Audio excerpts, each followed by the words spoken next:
Ma'am BNS, BNSS और ये जो बीएसए है, इन तीनों कानूनों में फ़र्क क्या होता है? चलिए सरल तरीके से समझा देती हूँ। पहले हम लेते हैं भारतीय न्याय संहिता जो है बीएनएस। ये जो भारतीय न्याय संहिता है इसने इंडियन पीनल कोड को रिप्लेस किया है। अब इस कानून में पता है क्या होता है? दो ही चीज़ें होती हैं मोटे मोटे तौर पर।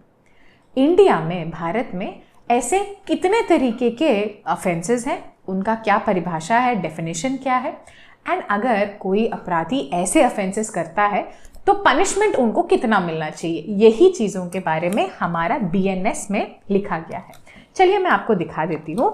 For example let's take one of the example. ये देखिए सेक्शन 63 ऑफ बीएनएस में रेप का परिभाषा दिया गया है, फिर 64 में उसका पनिशमेंट, फिर पनिशमेंट इन स्पेशल केसेस। तो क्या हुआ? बेसिकली ऑफेंस के बारे में बताया, फिर ऑफेंस अगर करते हैं तो किस तरीके के पनिशमेंट है उसके बारे में है। ये सिर्फ रेप के बारे में ही नहीं, ये देखिए मर्डर के बारे में बताया, डेफिनेशन दिया, फिर डेफिनेशन के बाद पनिशमेंट फॉर मर्डर।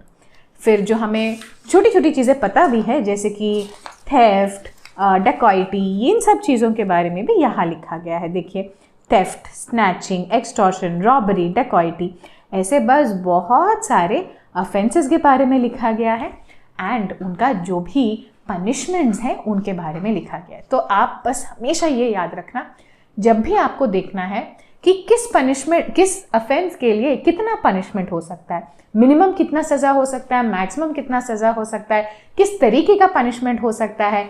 जब भी आपके मन में ऐसे सवाल हैं, जब भी आप कोई केस सॉल्व करना चाहते हैं, क्लाइंट को एडवाइस करना चाहते हैं और ये सारे सवाल आपके दिमाग में है, तो आपको कौन सा बैरक उठाना चाहिए? आपको भारतीय न्याय संहिता बीएनएस का बैरक उठाना चाहिए। एक और चीज़ मैं आपको दिखाती हूँ इस बैरक में। इस बैरक में चैप्टर 3 है जो बहुत ही इंपॉर्टेंट है, ये आप हमेशा याद रखना। जनरल एक्सेप्शंस करके एक चैप्टर है बीएनएस में जो बहुत इंपॉर्टेंट है। ये जनरल एक्सेप्शन में पता है क्या चीज़ें हैं? ये वो चीज़ें हैं जिससे कोई भी अपराधी बच सकता है। यानी कि मैंने गलती तो की, पर क्योंकि वो गलती जनरल एक्सेप्शंस के अंदर फॉल होता है तो इसीलिए सज़ा नहीं मिलना चाहिए करके यहाँ पे लिखा गया है। तो जब अगर आप डिफेंस के साइड से केस लड़ रहे हैं तो आपको हमेशा ये जो चैप्टर 3 मैंने आपको अभी दिखाया वहाँ पे चेक करना चाहिए कि आपका जो केस के फैक्ट्स हैं क्या वो उस सेक्शंस में फॉल कर रहे हैं कि नहीं। तो ये हो गया हमारा बीएनएस। अब चलो इसको साइड में रखते हैं। अब लेते हैं सबसे मोटा वाला एक्ट, ये जो है भारतीय नागरिक सुरक्षा संहिता। इसने हमारा जो सीआरपीसी हुआ करता था उसको रिप्लेस किया। इसमें ना सब कुछ प्रोसीजर होता है। जैसे देखिए किसी को अरेस्ट करना है, अपराधी को अरेस्ट करना है तो अरेस्ट कैसे करें उसके बारे में बहुत ज़्यादा प्रोसीजर दिया गया है। अब पुलिस है भाई, पुलिस को तो इन्वेस्टिगेशन करना पड़ेगा, तो पुलिस को इन्वेस्टिगेशन कैसे करना चाहिए उसके बारे में बहुत सारे प्रोसीजर्स दे दिए हैं। फिर हैं हमारे मैजिस्ट्रेट साहब, तो मैजिस्ट्रेट साहब क्या क्या करेंगे, कंप्लेंट मिला है मैजिस्ट्रेट को तो वो क्या करेंगे, ये सब प्रोसीजर्स एक ही बुक में लिखा गया है। इसीलिए पहले इसका क्या नाम हुआ करता था, कोड ऑफ क्रिमिनल प्रोसीजर।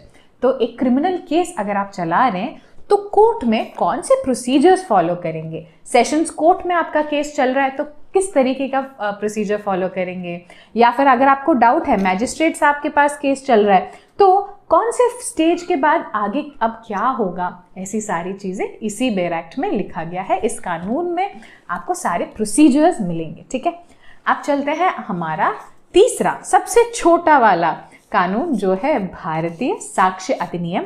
भारतीय साक्ष्य अधिनियम पहले क्या हुआ करता था, इंडियन एविडेंस एक्ट हुआ करता था। तो एविडेंस मतलब अब चीज़ों को प्रूव तो करना पड़ेगा कोर्ट में, कोर्ट तो वही चीज़ें मानती हैं, हमें सब पता है, कोर्ट तो वही चीज़ें मानती हैं जो आप प्रूव कर सकते हैं। अब प्रूफ कैसे करें, किस मोड में करें, यानी कि ओरल एविडेंस से कर सकते हो, डॉक्यूमेंट्री एविडेंस से कर सकते हो।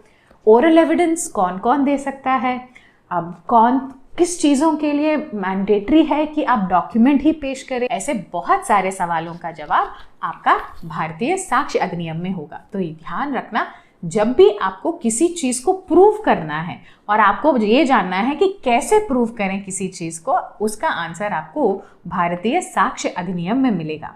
यहाँ पर ना एक चीज़ मैं आपको बताना चाहती हूँ, बहुत लोगों को एक गलतफहमी होती है, क्योंकि हम ये इसका नाम, भारतीय साक्ष्य अधिनियम का नाम हमेशा क्रिमिनल कानूनों के साथ ही लेते हैं ना, तो काफ़ी लोगों को ये लगता है कि ये जो एक्ट है, ये कानून है, सिर्फ क्रिमिनल केसेस में अप्लाई होता है, जबकि ऐसा नहीं है। इस कानून में बहुत सारे ऐसे प्रोविजंस हैं जो दोनों ही civil cases and criminal cases में अप्लाई होते हैं। एंड खासकर कुछ सेक्शंस में क्लियरली लिखा भी जाता है कि सिर्फ सिविल केसेस हैं तो आप ऐसे कीजिए, सिर्फ क्रिमिनल केसेस हैं तो ऐसे कीजिए। तो ये जो हमारा ये वाला कानून है ना, भारतीय साक्ष्य अधिनियम, ये सिविल केसेस में भी कुछ हद तक अप्लाई होता है, ये भी आप ध्यान रखें। आई होप आपको इसमें इन तीनों में फ़र्क क्या है एक सिंपल तरीके से समझ में आ गया है। अगर आप हमारे चैनल में नए हैं एंड अभी तक सब्सक्राइब नहीं किए हैं तो ज़रूर चैनल को सब्सक्राइब करना, अपने जूनियर्स एंड कोलीग्स को भी डेफिनेटली शेयर करना।